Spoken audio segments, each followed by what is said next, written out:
नमस्कार अनि हार्दिक स्वागत छ दर्शक पनि कार्यक्रम प्रश्न समयमा म भूपाल रिटेल। यही फागुन 15 गते ताप्लेजुङमा भएको हेलिकप्टर दुर्घटनामा पर्यटन मन्त्री रविन्द्र अधिकारी सहित 7 जनाको मृत्यु भएपछि हवाई असुरक्षाको विषय पुनः एकपटक बहसमा आएको छ।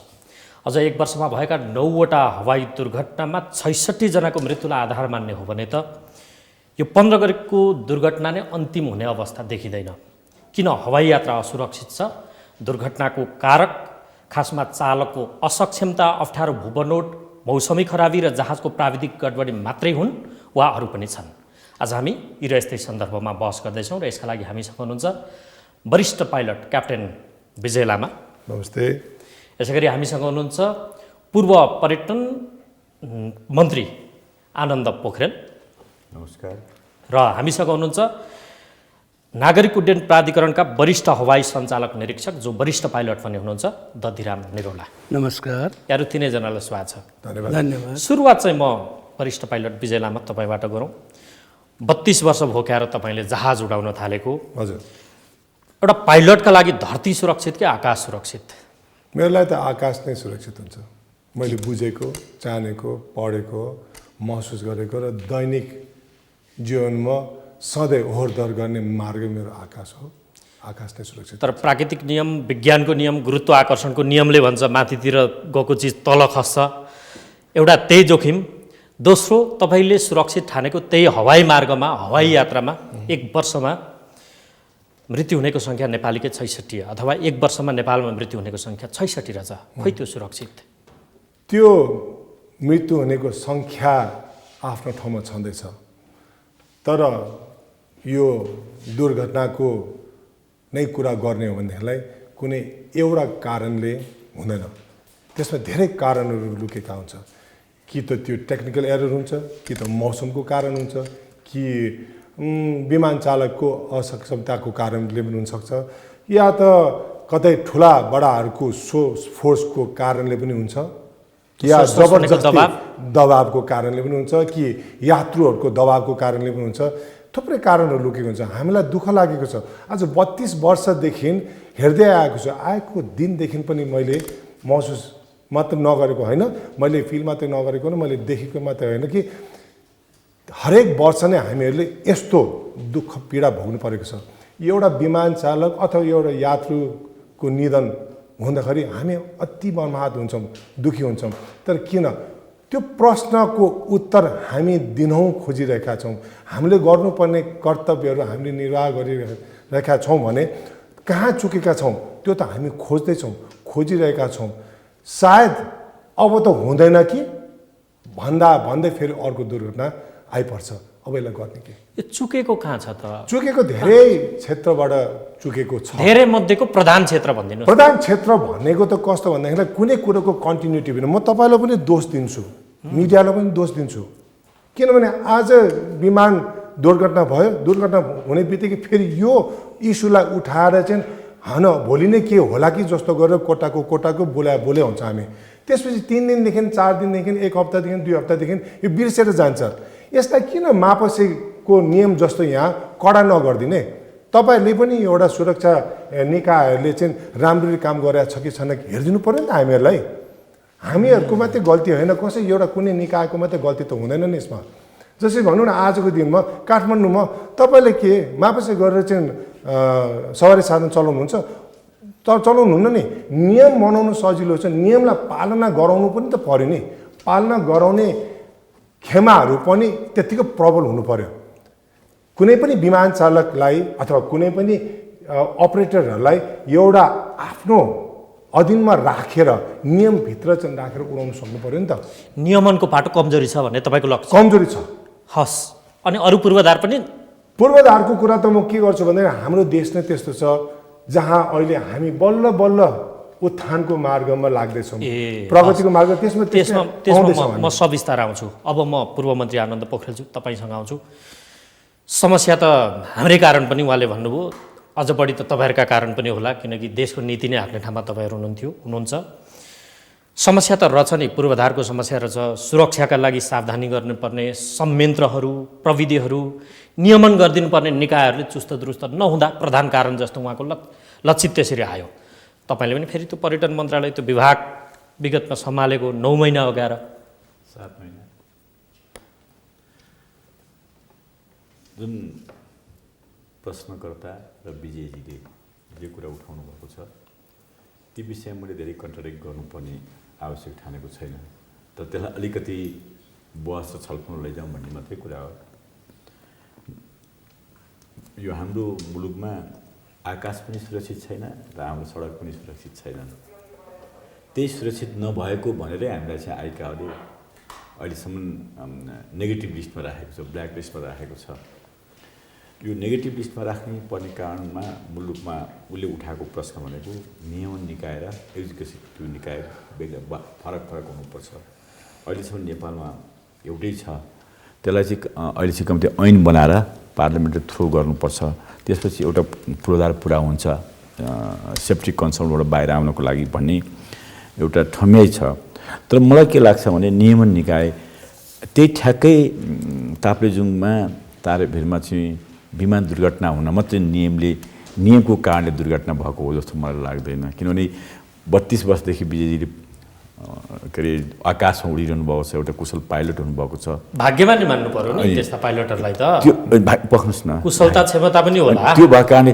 त्यो दुर्घटना होइन बाँचेका राम्रो कुरा त यहाँ हामीले गरेर तपाईँलाई बोलाएन अनि म माफ गर्नु मैले तपाईँलाई मैले भन्दैछु नियमनको कुराको मात्रै कारणले भएदेखि त अन्यथा पनि हुन्थ्यो मैले खेल मात्रै भन्न खोजेँ नियमनको कारणले मात्रै चाहिँ यो एक्सिडेन्ट भएको होइन र अघि नै उहाँले भन्नुभयो हाम्रो अनिवार्य यो भन्ने ल फागुन 15 को हालवाला पर्यटन मन्त्री सहित 7 जनाको मृत्यु हुने अवस्थाको यो दोष कसको अनिवार्य कारण के हो भनेदेखि एउटा त हाम्रो जियोग्राफी हो भूगोल हो अर्को मौसम हो मौसम नेपालको चाहिँ यस्तो छ कि जैव विविधताको हिसाबले 72 मिटरदेखि 8,848 मिटरसम्मको जुन भाग छ र प्रत्येक 500 मिटरमा मौसम परिवर्तन हुन्छ त्यो मौसम एकै ठाउँमा उभिँदा पनि विभिन्न खालको चाहिँ मौसमको असरहरू देखिन्छन् र त्यो उसमा ताप्लेजुङको चाहिँ जुन पाथिभरामा बसिरहँदा पनि त्यहाँको स्थानीय व्यक्तिहरूले भनेको अनुसार चाहिँ मौसम पटक कहिले हिउँ पर्छ कहिले बतास लाग्छ कहिले कुही आउँछ भने चाहिँ मौसममा छिनछिनमा मौसम परिवर्तन हुने चाहिँ चुनौतीको विषय हो र अस्ति 15 गतिको उसको चाहिँ के अरे दुर्घटना के हो भन्दाखेरि ठ्याक्कै अब हामी भाग्यवादमा हिन्दूहरू अथवा हाम्रो नेपाली हिन्दू दर्शनले चाहिँ भाग्यवादमा विश्वास गर्छ भाग्यको कुरा गर्छ तर म चाहिँ भाग्यवादमा विश्वास गर्दिनँ तर त्यो के भनेदेखि डिसिजन जुन ढङ्गको भयो किनभने मौसम खराबी थियो डिसिजन जुन भएको त के विडम्बना दुःखको कुरा के भन्दा 3टै निकाय त्यहाँ छन् त्यो जहाजमा 3टै निकाय छन् मन्त्रीज्यू हुनुहुन्छ त्यसपछि नियमन गर्ने निकाय क्यानको उपनिर्देशक हुनुहुन्छ त्यसपछि कम्पनीको एयर डाइनेसको चाहिँ प्रोप्राइटर र चेयरम्यान हुनुहुन्छ त्यस्तो भएको ठाउँमा जहाज दुर्घटना भएको छ म के भन्छु भने न मन्त्रीज्यू आफू मरौँ भन्ने चाहनुहुन्थ्यो न चाहिँ नियमन निकायका साथीहरू आफू मरौँ भन्ने चाहनुहुन्थ्यो न पाइलटले आफू मरौँ भन्ने चाहन्थे अथवा कम्पनीको मालिकले कम्तीमा जहाज यो दुर्घटना होस् भन्ने चाहँदैन थियो यस्तो त्यसरी दुर्घटना भनेको न मान्छेले साइत हेरेर न भनेर न बाजा बजाएर आउँछ त्यो एक्सिडेन्टली आउने भएको कारणले गर्दाखेरि यस्ता चिजहरूको बारेमा कसलाई कति दोष दिनु भन्दाखेरि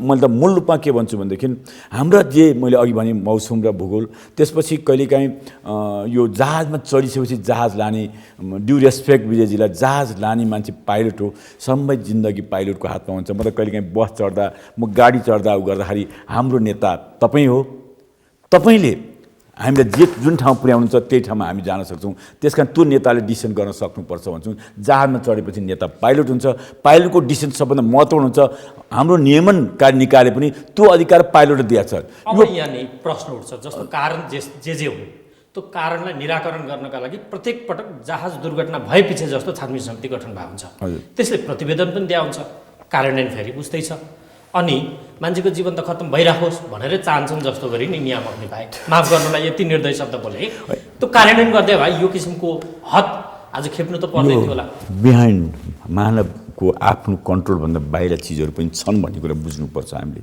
मानवको कन्ट्रोलभित्र हुँदैन प्रतिवेदन आएको छ प्रतिवेदन आउँदाखेरि सम्झिन्छु तपाईँ मन्त्री हुँदै पनि तारा एयरको विमान म्याग्दीमा दुर्घटना भएर 23 जनाको मृत्यु भयो पछाडि 7 जना पनि मरेका छन् त्यो नुवाकोटमा सुत्केरी सहितको तपाईँ मन्त्री हुँदैको बखत हो 30 जनाले मृत्युवरण गरेका छन् अर्को सिंगल इन्जिन जहाज पनि दुर्घटना भएको छ त्यति बेला पनि छानबिन समिति बन्यो तपाईँ बालवाला त्यो मन्त्रालयको जिम्मा लिएर बस्नुभयो 30 समितिले दिएका प्रतिवेदन कार्यान्वयनतिर गएको भए यो हालत हुन्थ्यो त आज। त्यसमा अब तपाईँहरूले स्वीकार्ने कि नस्वीकार्ने? प्रतिवेदन कार्यान्वयन त्यति बेरै मैले के डिसिसन गरेको छु भने, र अहिले क्यानले त्यसलाई अथवा मन्त्रालयले कार्यान्वयन पनि गर्ला, अहिलेसम्मका प्रतिवेदनहरू जे छन् त्यसले देखाएका रिजल्टहरू के छन्, नतिजाहरू के छन्, निर्देशन के छन्, त्यसलाई सम्पादन गरेर अब के गर्नुपर्छ भनेर रिपोर्ट तयार गर्न पनि मैले निर्देश गरेको थिएँ, निर्णय पनि गरेको थिएँ। तर म अब 7 महिनाभन्दा बढी मन्त्री बसिनँ। राम्रो काम त तपाईँ हुँदा मात्रै गर्नुपर्छ भन्नुभयो। त्यो बसिनँ, त्यसकारण अहिले कसरी त्यो सम्पादन भयो त्यतातिर म जान्न। त्यो चाहिँ मेरा सक्सेसर मन्त्रीहरूको आफ्नो भूमिकामा भर पर्ने भयो।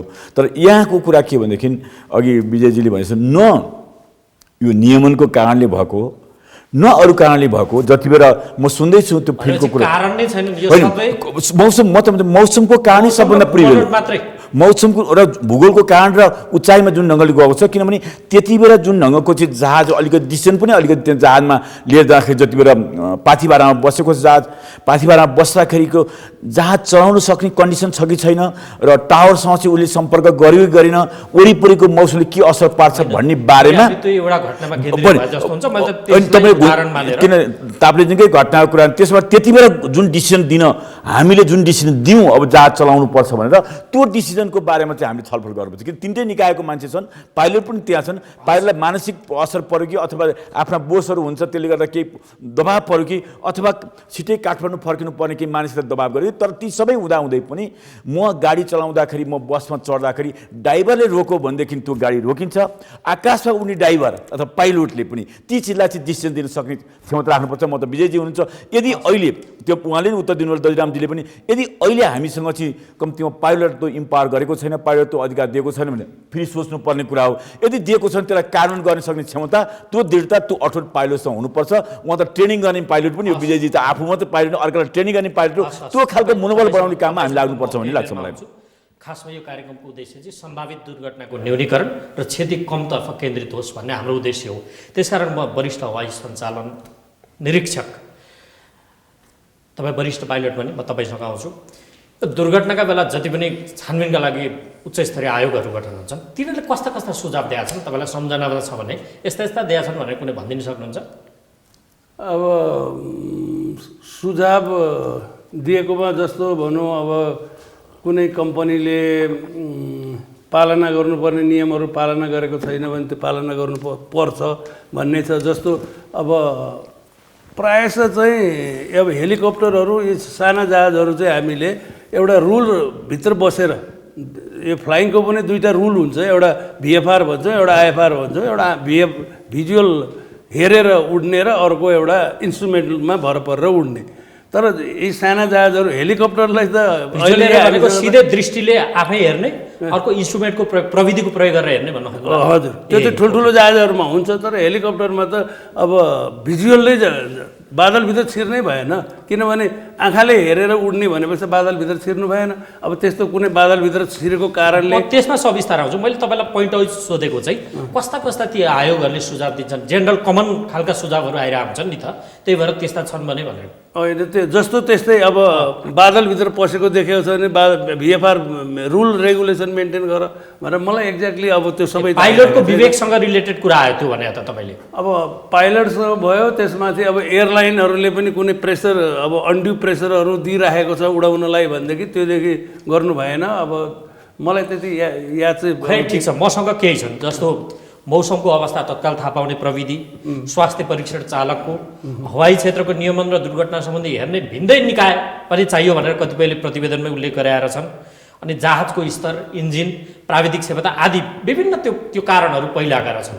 अब तपाईँले त्यो बताउनु, फेरि त्यसको कार्यान्वयन गराउने निकाय वा नियमन गराउने निकाय त फेरि तपाईँ अहिले बहालवाला रहेको संस्था नै हो नि फेरि। हो, होइन, त्यो त नियमन त हामी सबैमा भइ नै राखेको छ। अब नियमन गर्नेले कतिसम्म कन्ट्रोल गर्न सक्ने हो? तपाईँ एउटा अपरेटरको जिम्मा चाहिँ के हुन्छ त? उसको रिस्पोन्सिबिलिटी के भयो?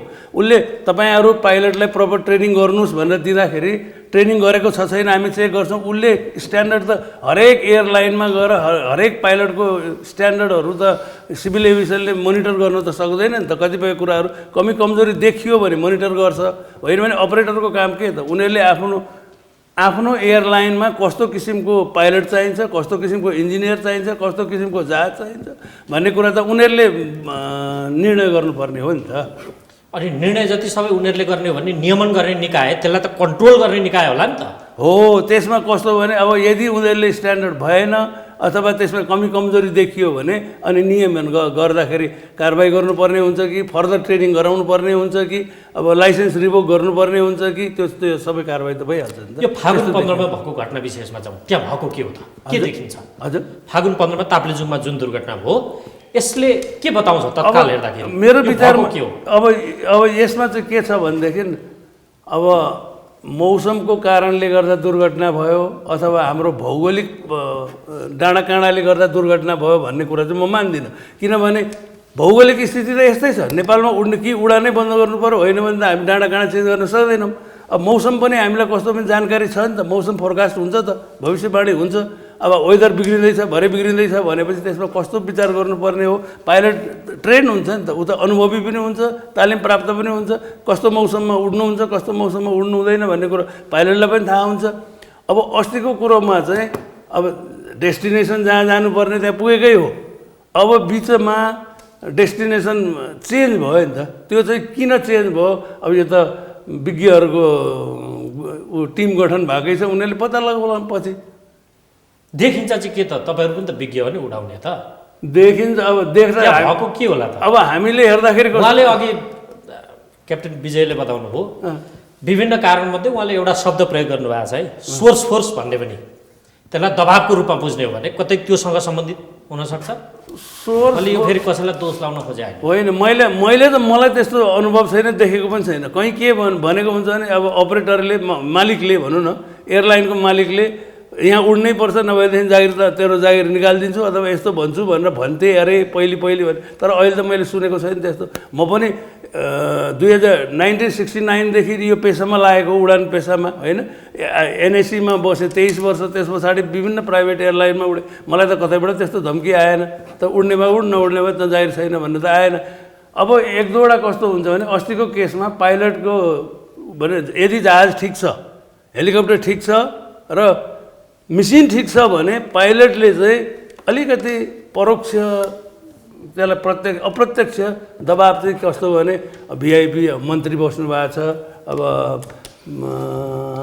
हवाई विभागका उपमहानिर्देशकजीहरू हुनुहुन्छ, अब एयरलाइनका वरिष्ठ अपरेटर वरिष्ठ व्यक्ति हुनुहुन्छ, अब कि उहाँहरूको कतै उहाँहरूलाई को कारणले गर्दाखेरि भित्र परोक्ष भनौँ यसलाई अप्रत्यक्ष केही मैले जसरी पनि उहाँहरूलाई आज पुर्याउनु पर्छ भन्ने किसिमको भयो होला। किनभने प्रेसर हुनसक्छ, किनभने मान्छे ह्युमन नेचर हो। ह्युमन नेचरमा के भने हुन त पाइलटले त्यसो गर्नु हुँदैन, पाइलटको त उसको रिस्पोन्सिबिलिटी छ होइन। उसले मैले के गर्नुहुन्छ के गर्नु हुँदैन भन्ने कुरो त पाइलटलाई थाहा छ नि त। सबै ड्युटिज एन्ड रिस्पोन्सिबिलिटी एउटा पाइलट इन कमान्डको के हो भन्ने कुरो त जुनसुकै पाइलटलाई पनि थाहा हुन्छ। जस तपाईँको आकलन प्रेसर हो कि? हजुर, प्रेसर हो कि अथवा स्ट्रेस भयो कि भन्ने? त्यो अलिकति तनाव प्रेसर पऱ्यो कि अप्रत्यक्ष प्रेसर पऱ्यो कि ऊ त्यहाँ जानु नै म जान सक्दिनँ, वेदर ठिक छैन हुँदैन, म काठमाडौँ जाउँ भनिदिनु सक्नु पर्थ्यो। ए हस्, तपाईँसँग म फेरि केही बेरमा आउँछु, म विजय लामाज्यू तपाईँसँग आउँछु। स्ट्रेसको कुरा 15 गतेको घटना, किनकि यहाँ त भिआइपी बहालवाला मन्त्रीकै निधन भएको छ, अरू 7 जनाको निधन भयो, बडो चर्चा र त्यही कारणले मिडियाहरूमा पनि यो त आजको दिनसम्म चर्चाको विषय बनिरहेको छ। स्ट्रेस हुन्छ पाइलटलाई? स्ट्रेस सबैलाई हुन्छ, पाइलटलाई मात्रै हुँदैन। ग्राउन्ड ह्यान्डलिङ गर्नेलाई पनि हुन्छ, मन्त्रीजीलाई पनि हुन्छ, दधिराम सरलाई पनि, सबलाई स्ट्रेस हुन्छ। तर कुन स्ट्रेसले कहाँ चाहिँ अफेक्ट गर्छ भन्ने कुरा चाहिँ हामीले बुझ्नुपर्छ। एउटा प्रश्न मात्रै राख्न चाहन्छु हाम्रो दधिराम सरलाई होइन, तेह्रथुमबाट उडेको हो नि त जहाज? हो। तेह्रथुमबाट पाथिभरा कतातिर पर्छ, काठमाडौँ कतातिर पर्छ, त्यो कहाँको लागि उडान गरेको, त्यहाँबाट उडेको जहाज त्यसको गन्तव्य कहाँ चाहिँ राखेको थियो? काठमाडौँ थियो कि पाथिभरा थियो? यदि त्यो काठमाडौँको लागि उडेको भए ऊ पाथिभरा जाँदाखेरि त्यहाँ नियम पालना गराउनुको निम्ति एटिसी अफिसर्सहरूले किन चाहिँ तपाईँ यहाँ जानुभयो, तपाईँकोमा चाहिँ पर्मिसन छ, तपाईँले कहाँबाट चाहिँ पर्मिसन लिएर चाहिँ उड्नुभयो भनेर प्रश्न गरिरहेको छ कि छैन? हामी प्रश्न गर्न चाहन्छौँ। विमान चालक हुँ म पनि, म यहाँबाट अहिले दिल्ली उडेँ अरे जहाज होइन, मलाई मेरो कसैले प्रेसर आयो भनेर मैले चाहिँ कलकत्तातिर लग्यो भने मलाई एटिसीले दिन्छ त सर? दिँदैन नि यो कुरा त। एउटा कुरो भयो। मैले अघि मन्त्रीज्यूलाई पनि निवेदन गरेको थिएँ अघि होइन, आनन्द सरलाई पनि, कि नियमन भन्ने कुरा यति इम्पोर्टेन्ट छ कि सिभिल एभिएसन अथोरिटी भनेको त हाम्रो लागि जिन्दगी हो, लाइफ हो। हामीहरूको जीवन सुरक्षित तौरमा उडाउनु पर्छ भनेर बाँधेर राख्ने निकाय हो। उहाँले नियम निकालेपछि हामीहरूलाई कन्ट्रोल पनि गरिदिनु नि त। ल एकछिन बेचेलामा एउटा यस्तो भ्यागोबन जे पाए त्यही गरेर उड्ने विमान चालक हो भने मलाई कन्ट्रोलमा मात्रै राखिदिनु सक्नु पऱ्यो नि त। अहिले आएर विमान चालकले वेदरको किन कुरा आउँदैन? पाथिभरामा हिउँ परेको थियो होइन, त्यतिखेर हिउँ पर्दा त्यहाँको टेम्परेचर कति थियो? त्यत्रो उचाइमा उड्दाखेरि आइसिङ कन्डिसन थियो कि थिएन? जहाज फ्लेम आउट भएको पनि हुनसक्छ, टेक्निकल कुरा। विमान चालकले कसैले चाहिँ त्यहाँ पुर्यायो, त्यो प्रश्नहरू निकाल्नुपर्छ। आज कसैलाई दोषारोपण गर्नु मन आएको छैन। म पनि चाहन्छु हाम्रो सबै निकायहरू यस्तो प्रबल होस् कि भोलिका दिनमा यस्तो दुर्घटनाको कुरा सुन्नु नपरोस्। आज 32 वर्षमा मैले थुप्रै यस्तो दुर्घटनाको कुराहरू सुनिसकेँ, खेपिसकेँ, देखिसकेँ। मैले मेरो बेस्ट फ्रेन्ड साथीहरू पनि गुमाइसकेँ। के को कारण त? मैले अघि तपाईँलाई मापसीको कारण भने नि त। मापसीको नियम त आनन्द सर अस्ति निकालेको हो नि त, धेरै भयो नि त। तर आजसम्म कारण टाइममा ट्राफिकहरू ठाउँमा चेक हान्छ। उहाँले चेक नहाने हुन्थ्यो नि त, तर चेक हानेको उनीहरूले हुन्छ। अब सिभिल एभिएसन हामीसँग कुरा गर्ने हो भनेदेखिलाई उहाँहरूले हामीहरूलाई दिनुभएको छ भने कि त फुल अथोरिटी दिउँ न त, फुल अथोरिटी। टाइममा बिचमा आएर हामीहरूलाई सोध्ने, ठिक छ आफ्नो ठाउँमा दिएपछि हामीले कारवाही गर्दाखेरि हामीहरूलाई माथिबाट पनि खुलासँग छोडिदियोस्। 1 2 अर्को कुरो के हुन्छ भन्दाखेरिलाई ट्रेनिङ गर्ने कुरादेखि लिएर यो विमान चालकहरूको अपोइन्टमेन्ट अथवा टेक्निकल कुरादेखि लिएर एटिसी अफिसर जुनसुकै पनि यो टेक्निकल कुराहरूमा होइन, कतैतिर पनि हामीहरूलाई दबाब नपरोस् न त। काम गर्नुलाई एउटा माहौल खडा गरिदियोस् जहाँ चाहिँ सेफ्टी भनेको सेफ्टी बिगिन्स अन ग्राउन्ड। जमिनबाट सुरु हुन्छ हवाई सुरक्षा, आकाशमा मात्रै सुरक्षित उडान होइन, जमिनबाट सुरु हुन्छ। जमिनबाट सुरु भएर आकाशमा पुगेर जमिनमा आएपछि मात्रै अन्त हुन्छ। त्यसकारण हामी जहिले पनि के चाहन्छौँ भने हामीहरूलाई कन्ट्रोल गर्नेहरूको नियम पनि त्यस्तो होस् कि सबैतिर सबैलाई बराबर नियम लागियोस् अनि बराबर हिसाबले गर्ने भने राम्ररी यो नियमनलाई चाहिँ हामीले कडा रूपमा चाहिँ यसलाई चाहिँ अगाडि सार्नु पर्छ। आनन्द पोखरेलज्यू, नियमन गर्न नसक्ने निकाय किन खडा गरेर राखे? बन्द गरिदिँदा भयो नि, यत्रो शक्तिशाली सरकार छ 2 तिहाईको। तपाईँले जुन अलि नकारात्मक ढङ्गबाट उहाँले त राख्नुभयो नि, नकारात्मक ढङ्गबाट गयो। उहाँको त एक्सपेक्टेसन हो, एक्सपेक्टेसन मलाई नियमन गर्ने निकाय आशा वा आक्रोश पनि हुन्छ नि। होइन, मैले त्यसलाई भन्दैछु नियमन गर्ने निकाय चाहिँ ठिक ढङ्गले काम गरोस् र ठिक टाइममा गरोस्। काम ठिक मात्रै होइन कि काम ठिक गर्ने कि ठिक काम गरोस्। उहाँको त्यो एक्सपेक्टेसन हो। त्यसमा उहाँको त्यो अनुभवले के भन्छ, मैले तपाईँलाई के बताउँ भनेदेखि यो स्ट्रेसको कुराहरू छ नि, जस्तो तारा एयरको जहाज विगतमा भयो, त्यो के आएको छ भनेदेखि पाइलटमा स्ट्रेस थियो। हिजो अस्ति बङ्गलादेशको बङ्गाल विमानले स्ट्रेसकै कारणले भयो र स्ट्रेसकै कारणले दुर्घटना हुँदा रहेछन् भन्ने कुरो विगतमा गर्छ। तर म यो हाम्रो यो डाइनेस्टिक एयरको पाइलट प्रभाकर केसी 26 वर्षको केटो, 26 वर्षको केटाले त्यति स्ट्रेस फिल गर्दैन कि म गर्छु हिम्मत हुन्छ भन्ने कुरो। खालि त्यो टाइममा डिसिसन गर्ने कुरामा अलिकति कमजोरी भयो कि भनेर भन्नै पर्ने स्थिति हुन्छ। किन मैले त्यसो भने अघि उहाँले राम्रो कुरा उठाउनु। सरलाई सानो कुरा काटौँ है, सानो कुरा निवेदन गर्न चाहन्छु। यदि त्यस्तो हो उहाँ 26 वर्षकोलाई त्यसरी उडाउनु हुन्न भनेको भए भिआइपी लिएर त्यो फ्लाइट उडाउनु किन दिइयो त? एक्चुअली क्वालिफाइड भइसकेपछि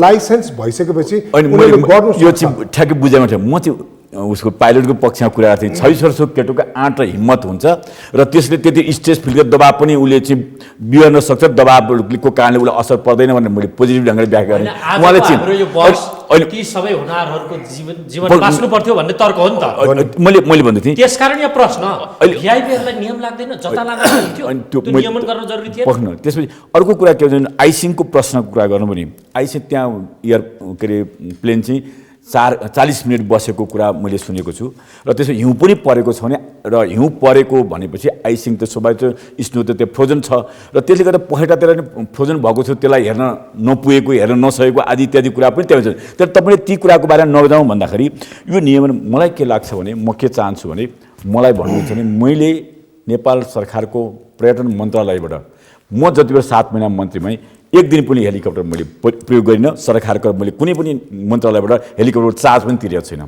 र कसैले मलाई जुन कार्यक्रममा लान्छन् त्यही कार्यक्रम जहाँ जाने हो उनीहरूले पैसा तिरे, मैले सरकारको पैसा तिरेर म 7 महिना गएन। मलाई त्यति बेला के भन्थे मान्छेले भन्थे पर्यटन मन्त्री भएर नै हेलिकप्टर नचढ्ने भनेर भन्थे। मलाई आवश्यक छैन, म सरकारको किन खर्च गरौँ भनेर म जाने मान्छे। त्यो नै एउटा के हो नियमनको कुरा, एउटा चाहिँ स्ट्रिक्टली फलो गर्नुपर्ने कुरा के हो भने जहाँ जान्छ हेलिकप्टर जहाँ जान्छ त्यहाँसम्म मात्रै जानुपर्ने र चाहिँ ट्याक्सी रोके जसरी काहीँ पसेर आउनु खालको कल्चर चाहिँ हामीले भोलिको दिनमा बन्द गर्नुपर्छ।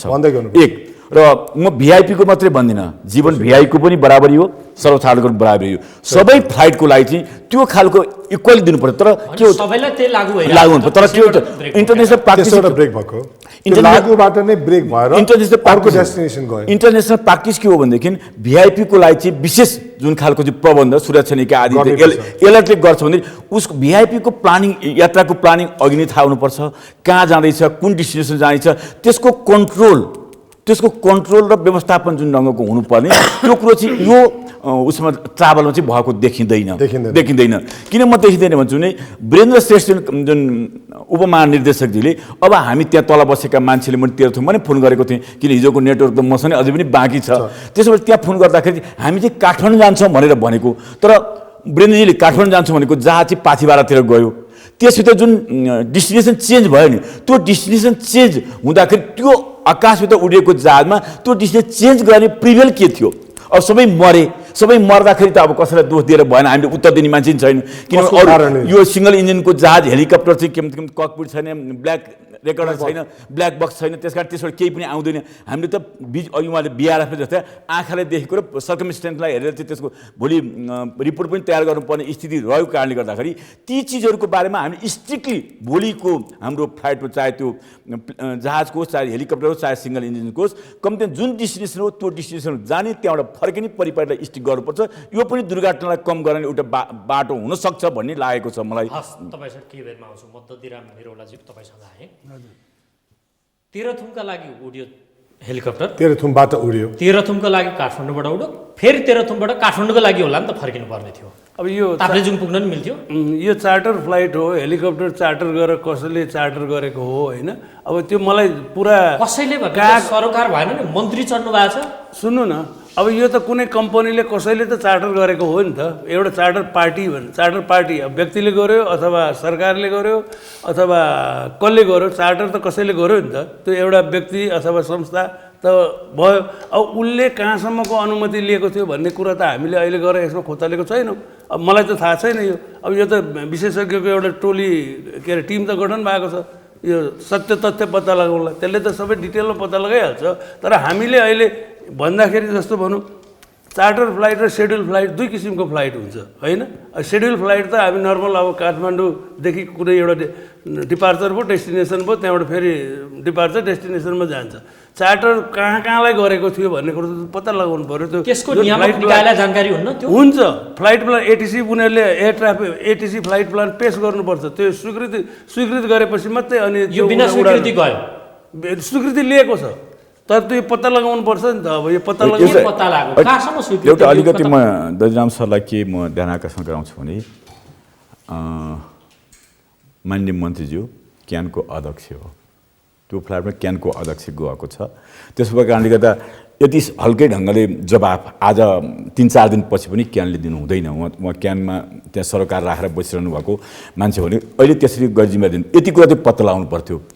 कहाँसम्म गएको छ, डेस्टिनेसन कहाँ थियो, एयर ट्राफिक कन्ट्रोलर त्यो सबै रेकर्ड भएर चाहिँ त्यो आउनुपर्छ। यस्तै खालको हल्का जवाफ दियो भने भोलि पनि यो आनन्द सर सही भन्नुभयो सर, यो हामी रोक्न सक्दैनौँ। त्यसो क्यानलाई थाहा छैन भन्ने कुरा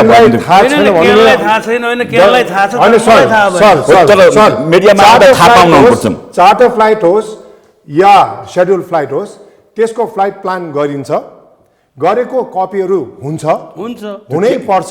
र त्यसमा पनि अझै आएर हाम्रो पर्यटन व्यवसाय अरू यो एभिएसन कोही मन्त्रीज्यू उडेको उडान कहाँ जाँदैछ, कहाँ जानु हुँदैन, कहाँ जानुपर्छ भन्ने कुरा हामीलाई थाहा हुँदैन। यो त थाहा हुनुपर्ने आनन्द सरले भने जस्तो अहिले यहाँ हामीले यहाँ आएर कसैलाई दोष दिने होइन, दोषारोपण पनि गरायो दजिराम सर तपाईँलाई। तर एउटा कसमले रेस्पोन्सिबल खेमा भएपछि कतिपय चिजहरू रेस्पोन्सिबिलिटी लिनु पनि सक्नुपर्छ। होइन मन्त्रीज्यू चढेको होस् अथवा जोकै जोकै होस् त्यो सेड्युलभन्दा बाहिर जान पाउँछ कि पाउँदैन यो प्रश्न हो। पाइँदैन सेड्युलभन्दा बाहिर जान पाउँदैन। पाइँदैन भने मन्त्रीज्यू चढ्नु भएको थियो त्यसकारण उहाँले भनेकै आधारमा त्यो ताप्लेजुङ गयो त मन्त्रीज्यूलाई नो भन्नु सक्नुपर्छ जसले पनि। त्यो मन्त्रीज्यूलाई अनि विमान चालकले मात्रै होइन एटिसी अफिसर्सहरूले पनि तलबाट बसेर तपाईँ कहाँ जाँदै हुनुहुन्छ, तपाईँलाई त्यहाँ जाने अनुमति छैन भने तपाईँ स्टार्ट गर्नु पाउनुहुन्न। जहाँ पनि स्टार्ट गरेर उड्ने डेस्टिनेसन आयो भने आनन्द सर हामीले एटिसीहरूलाई हामी खबर गर्छौँ, खबर नगरिकन हामीहरूलाई कहीँ पनि उड्ने अनुमति छैन।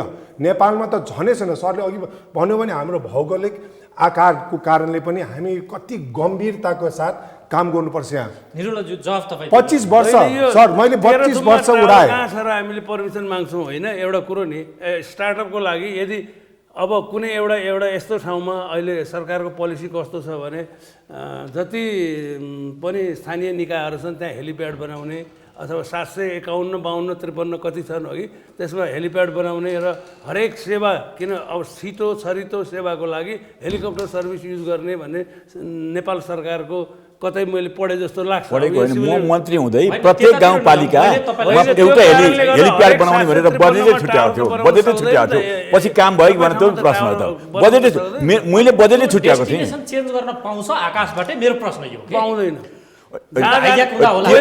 तेह्रथुममा एटिसी छैन तर ताप्लेजुङमा छ सर। ताप्लेजुङमा छ एटिसी छैन किन त्यो त विमानको नयाँ हामीले त्यो सम्भावित अध्ययन गर्नुभएको आनन्द सर नभए पनि अहिले कम्युनिकेसनको एज हो।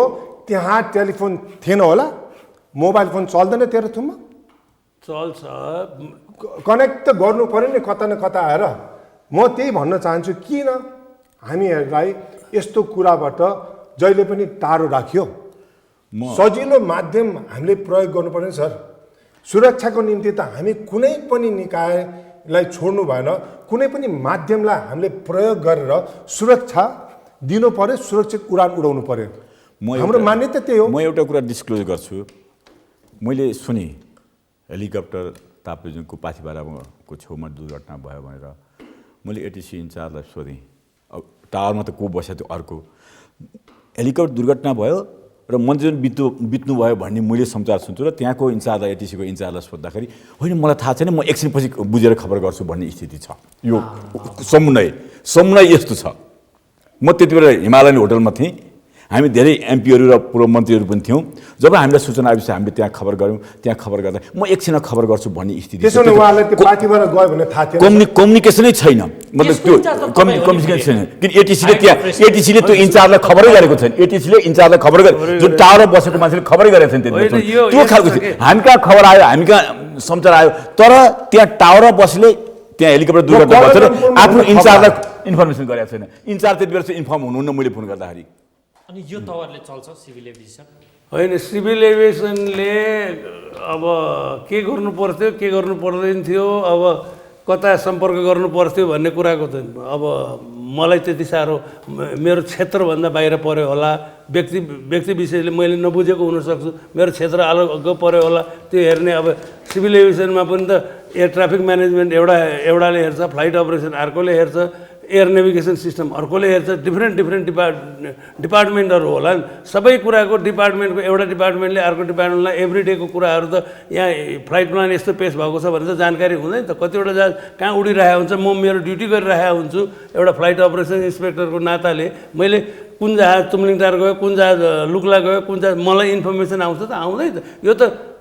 यो कति बेर चाहिँ कम्युनिकेसन हुनुपर्ने भन्ने कुरा जब भइसकेपछि अनि थाहा हुन्छ कि के भयो कसो भयो भने। तर नियमअनुसार हो भने जस्तो नियमको कुरा गर्नुहुन्छ भने चाहिँ एउटा ठाउँको एउटा डेस्टिनेसनमा फ्लाइट प्लान पेस गरेर अर्को डेस्टिनेसनमा जान मिल्दैन।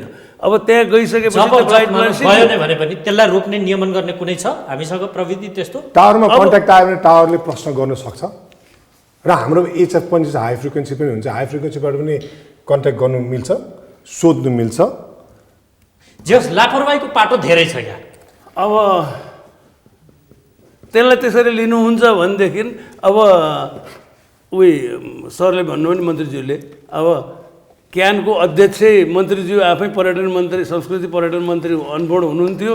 अब उहाँले अध्यक्ष बसेको नाताले गर्दाखेरि अब चेन्ज भयो होला, तर नियममा चाहिँ त्यो हुँदैन। पहिले फिक्स हुनु पर्थ्यो। मन्त्रीजीको कार्यक्रम के त यहाँबाट तेह्रथुमबाट पाथिभराबाट फेरि ताप्लेजुङ, ताप्लेजुङबाट काठमाडौँ अथवा के हुनु पर्थ्यो, त्यसरी फिक्स हुनु पर्थ्यो। जे होस् आफूभन्दा माथिल्लो दर्जाको व्यक्ति त्यहाँ भएको कारणले नियमन गर्न अप्ठ्यारो पर्यो, नियमभन्दा बाहिर हामीले त कसरी सम्भवतः यसरी बुझौँ।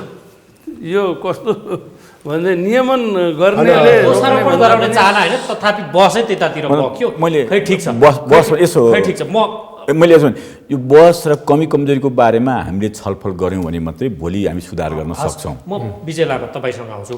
अब यो अलिकति अब सावधानीको पाटोमा छलफल गरौँ न, यो घटना विशेषमा मात्रै कुरा नगरौँ, किनकि वर्षमै यहाँ त 8-9वटासम्म दुर्घटना भएको छ, झन्डै 70को ज्यान त्यसरी गइरहेको छ।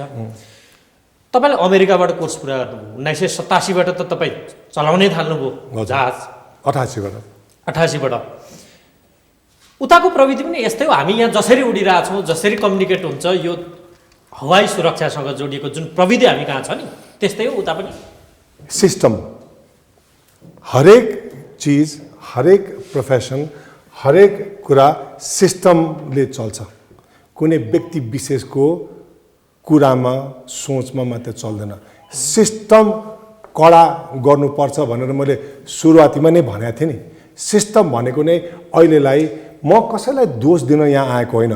म भोलिका दिन जस्तो आनन्द सरले भनेको छ, भोलिको दिनमा दधिराम सरले भनेको छ, भोलिका दिनमा हामीहरूले यस्तो दुर्घटनाको बारेमा समाचार सुन्न नपरोस्, यो एकदम सुरक्षित उडान होस् भनेर आएको। तर हाम्रो सिस्टमले के गरिरहेछ, हाम्रो सिस्टम कतातिर लागिरहेछ त्यो पनि त हेरिदिनु पर्यो नि। सिस्टम टेक्नोलोजी आफ्नो ठाउँमा छ, तर त्यो मैले अघि नै सिस्टम भन्ने बित्तिकै हाम्रो त भने सबै आएपछि हामीलाई कसरी चाहिँ बाँधेर लगिरहेको छ, हामीले के चाहिँ गर्नु मिल्छ गर्दैन, नियम छ, हामीले नबनाएको न।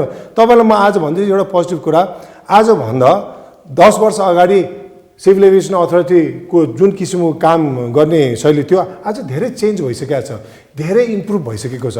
अझै पनि इम्प्रुभ गर्ने धेरै पाटाहरू छन्, गर्नुपर्छ। तर एउटा दुर्घटना हुने बित्तिकै हामी अहिले आएर तातेर बोल्छौँ, यो भन्छौँ ऊ भन्छौँ होइन। तर अब भोलिको दिन के त, भोलिको दिनलाई के, हिजोको गल्तीले भोलिको दिनलाई हामीलाई सही बाटो देखाउने त, यो असाध्यै गाह्रो पेसा हो हाम्रो। यही एउटा माथि पेसा होला जहाँ चाहिँ अर्काको गल्तीबाट हामीले सिकेर भोलिको दिनमा गल्ती नगर्ने भनेर हिँड्छौँ। त्यसकारण हामीहरू अघि भने नि यसमा विमान चालकको पनि रेस्पोन्सिबिलिटी हुन्छ, अथोरिटीको पनि रेस्पोन्सिबिलिटी हुन्छ, मिनिस्ट्रीको पनि हुन्छ, अपरेटर्सको पनि हुन्छ, सबैको बराबर हात हुन्छ। कोही एउटा व्यक्तिलाई मात्रै हामीले औँल्याएर छुट्टाएर तिमी मात्रै यसमा दोषी छौ भन्नु मिल्दैन। अघि सिस्टम भने नि, अघि आनन्द सर हामीसँग कुरा गर्नु त हामी गर्दै थियौँ, त्यहाँ के भन्यो दधिराम सरले पनि यो कुरालाई सही मान्नुहुन्छ, किनभने हामीले डेस्टिनेसन राखेर फाइल गरिसकेपछि त्योभन्दा बाहिर जानुको लागि त अनुमति बिना हामी जानु पाउँदैनौँ। तर किन गयो, कसरी गयो, त्यो कुरा पत्ता लगाउनुपर्छ। र भोलिका दिनमा कुनै पनि विमान चालकलाई कसैले पनि माथिबाट प्रेसर दिएर उडाउने काम चाहिँ नगरियोस्।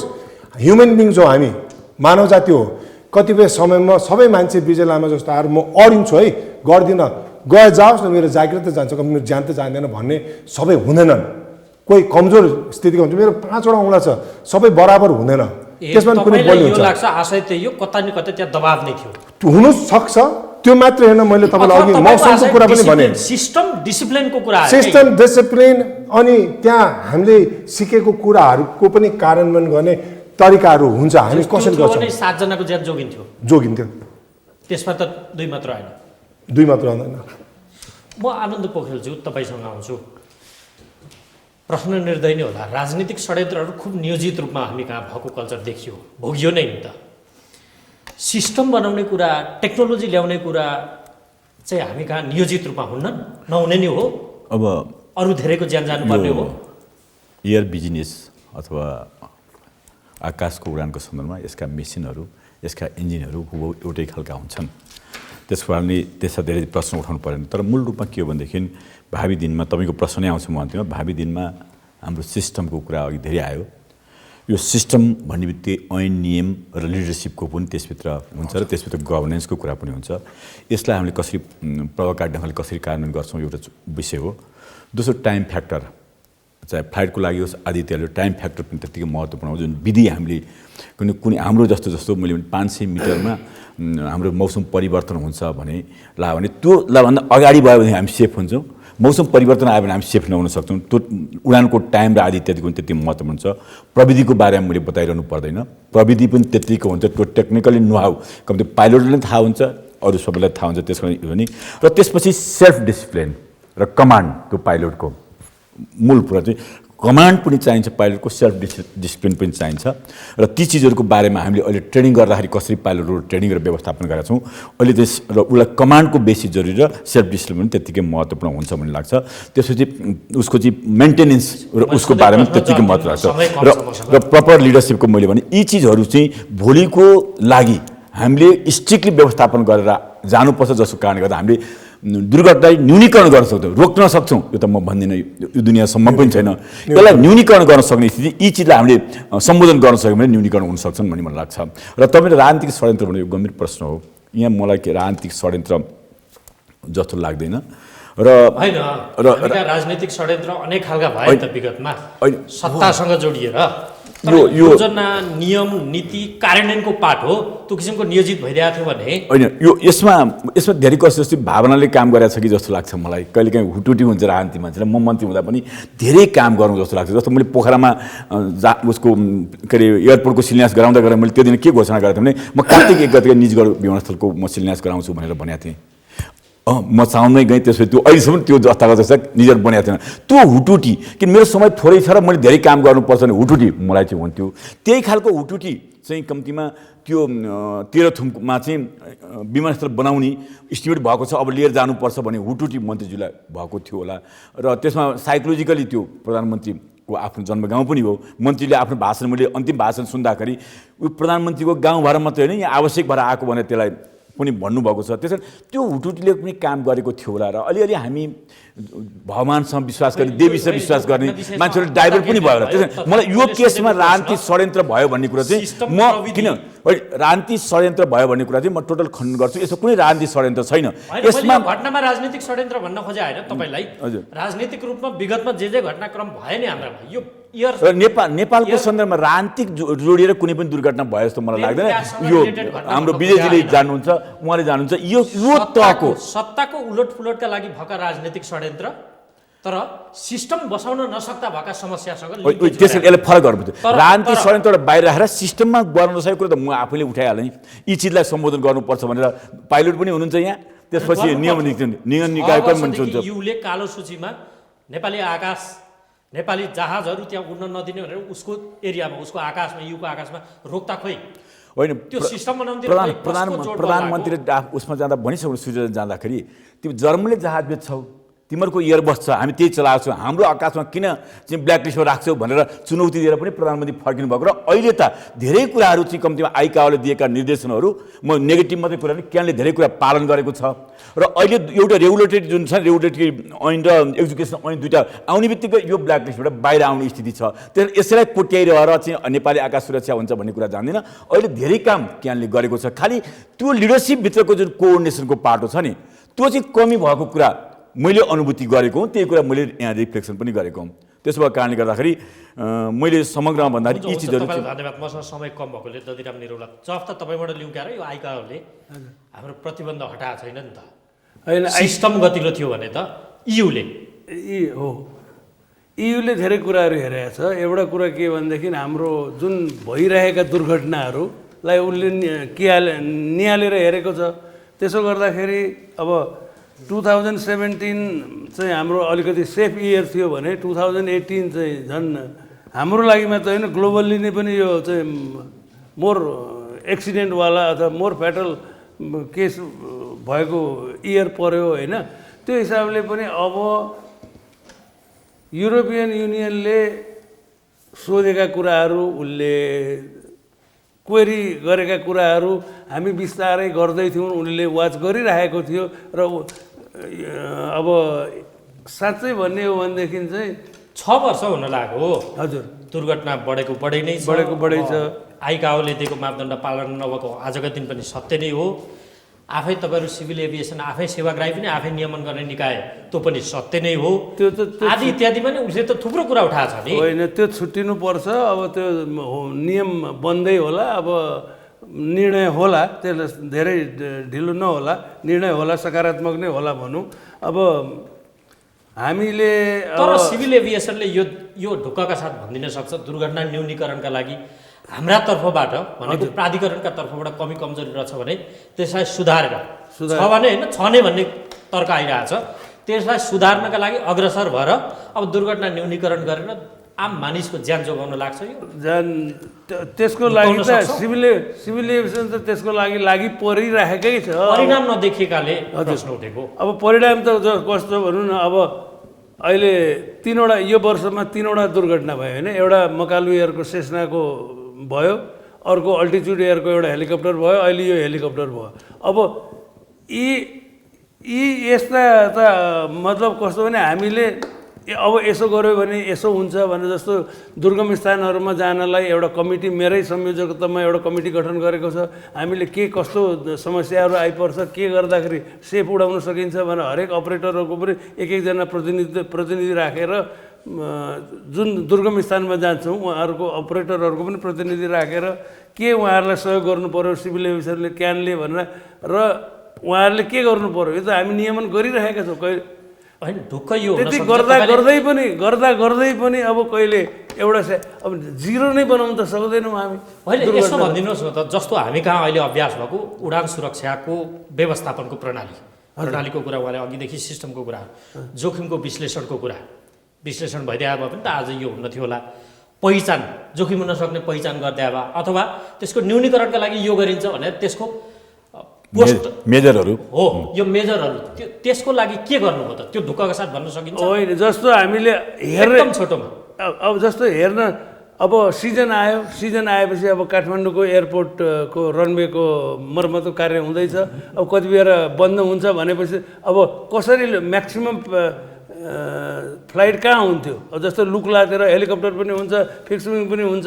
अब यहाँबाट लिमिटेड बिहान कति बजीसम्म बन्द हुन्छ भने रामेछाप भएर गर्दा आते जाते धेरै हुने भयो भनेर अस्ति मात्रै हामीले मिटिङ गरेर सारा हेलिकप्टर अपरेटर, स्टल फ्लाइट अपरेटरहरू सबैलाई बोलाएर यस्तो कसरी सेभ गर्न सकिन्छ भनेर हामी आफै अन्तर्क्रियाहरू गरिरहेका छौँ र नियम बनाइरहेका छौँ। त यही दुर्घटना नहोस् भन्नको लागि यदि सिभिल एभिएसन चुप लागेर बस्यो भने त भोलि रामेछापबाट जाने एउटा हेलिकप्टर गइरहेको हुन्छ, उताबाट लुक्लाबाट रामेछाप ढुकाउन सकिन्छ तपाईँको तर्क। अब त्यो त तपाईँले फेरि भन्नु नै पनि पर्यो त्यहाँबाट। होइन, अब हामीले त अपरेटरले हामीलाई सहयोग गरेको खण्डमा हामी न्यून भने जिरो त कसले गर्न सक्छ, जिरो त भन्न सक्दिनँ, तर न्यूनीकरण चाहिँ गरेको। अन्तिम प्रश्न म तपाईँलाई गरेर टुङ्ग्याउँछु। यो हाम्रो हवाई असुरक्षा चाहिँ युले भने जस्तै अवस्थाको सिभिल एभिएसनले काम गरिदिएका कारण हो यति धेरै मृत्युवरण हुने अवस्थामा पुग्नु परेको, या त्यो पूर्वाग्रह जस्तो गरेर पनि प्रश्न आउँछ नि, त्यस्तो हो? पूर्वाग्रह भन्ने कुरै छैन यहाँ। उसले जे गर्यो हिजो पनि एउटा अन्तर्वार्तामा मलाई प्रश्न गरेर तपाईँ त नेपाल एयरलाइन्सलाई त ब्ल्याक लिस्टेड गरे रहेछ नि त है भने, मैले नेपाल एयरलाइन्सलाई होइन, नेपालमा उड्ने सम्पूर्ण हवाई सम्बन्धित एयरलाइनहरू जोसुकैको पनि उहाँ जानु पाउँदैन। किन भन्दाखेरि हामीहरू उहाँभित्र अहिले जुन बनाएको नियमहरू कार्यान्वयन कसरी भएको छ, के भएको छ, यी सबै कुराहरूको अडिट युरोपियन युनियनहरूले आएर गर्दाखेरि हरान्छ। त्यसमा कमी कमजोरी भेटेको हुनाले हामीहरूलाई नदिएको। के नेपालले उडाएको थिएन र युरोपमा? हाम्रो नेपाल एयरलाइन्स सरले उडाउनु भएको थियो, फ्र्याङ्कफर्ट के अरे सबैतिर उडाएको। तर पनि जाँदा पनि म एउटा के चाहिँ प्रश्न राख्छु सबैलाई भन्दाखेरि बिस्तारै भन्ने शब्द अब हटाउने हो कि 6 वर्ष बितिसक्दा पनि हामीले के गर्यौँ भने आफूलाई पनि सोध्नु पर्यो नि त। त्यसमाथि होइन, स्वीकार त भन्छ आफूले स्वीकार्नु पनि सक्नुपर्छ आफूले गरेको कमजोरीहरूको। उनले भनेको कुरा 100% ठिक छ। उनीहरू त एक्सपर्ट्सले उनीहरूले चलाएको, उनीहरूले ल्याएको सबै एनालाइज गरेर पूर्वाग्रह भन्ने कुरै हुँदैन त्यहाँ। एक्सपर्ट्सहरूले एनालाइज गरेर भन्ने मात्रै हो, आफ्नो ठाउँको तर्क। मलाई एक मिनट जस्तो योलाई ठिक ठाउँमा ल्याउनको लागि नेपाल के अरे private airlines, Nepal airlines, civil aviation, नागरिक उड्डयन मन्त्रालय र यी मान्छेहरू एक ठाउँमा आएर र पार्लियामेन्टलाई सुद्धा पुर्याएर जानुपर्छ र अन्तिममा यो जुन दुर्घटना पर्नुभएका हाम्रो पूर्व के अरे मन्त्रीज्यू रविन्द्र अधिकारी लगायत 7 जना साथीहरूलाई म तपाईँको लोकप्रिय रेडियो मार्फत श्रद्धाञ्जली अर्पण गर्न चाहन्छु र शोक सन्तप्त परिवारलाई समवेदना पनि अर्पण गर्न चाहन्छु। धन्यवाद। समय दिनुभयो तपाईँहरू तीनैजनालाई धेरै धेरै धन्यवाद। र आदरणीय दर्शकहरू, आजको कार्यक्रमको निर्धारित समय सकिएको छ। किन बढेको होला नेपालमा हवाई असुरक्षा भन्ने सन्दर्भको यो बहसमा सहभागी भइदिनु भएको वरिष्ठ पाइलट विजय लामा, त्यसै गरी पूर्व पर्यटन मन्त्री आनन्द पोखरेल र वरिष्ठ पाइलट दधिराम निरौला, यहाँहरू तीनैजनालाई पुनः एकपटक धेरै धेरै धन्यवाद। अर्को अङ्कमा अर्को विषयवस्तुका साथ तपाईँ हाम्रो भेट हुने नै छ। हामीलाई आजलाई बिदा दिनुहोस्। नमस्कार।